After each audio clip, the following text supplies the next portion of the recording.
আসসালামু আলাইকুম। এই বর্ষায় বাটারে পুরা স্যান্ডেল কিনছিলাম, স্যান্ডাক বাটা। এরা এমনভাবে ডিজাইন করছে দেখেন, ভিতরে কাগজ দিয়ে দিছে দেখেন। তারা তো বোঝা উচিত যে বর্ষা কাদায় এটা পায়ে দেব, কাগজ হইলে কীভাবে দেখছেন, এই কাগজ দিয়ে আঠা দিয়ে মারে দিছে।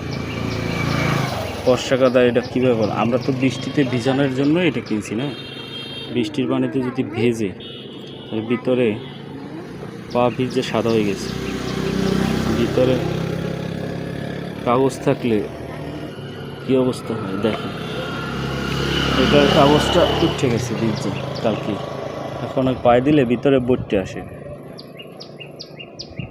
পায়ে দিলে ভিতরে বইটে আসে। কি বলবো, যারা প্ল্যান করে তাদের বোঝা উচিত যে বৃষ্টিতে এটা ভিজবে, ভিজলে ভিতরে কাগজের কি অবস্থা হবে আর আঠারো বা কী অবস্থা হবে। গতবার একটা অ্যাপেক্সের কিনছিলাম, অ্যাপেক্সের আবার না কিনা ভুল করলাম। অ্যাপেক্সেরটা ভালো ছিল, বাটার অবস্থায় স্যান্ডাক।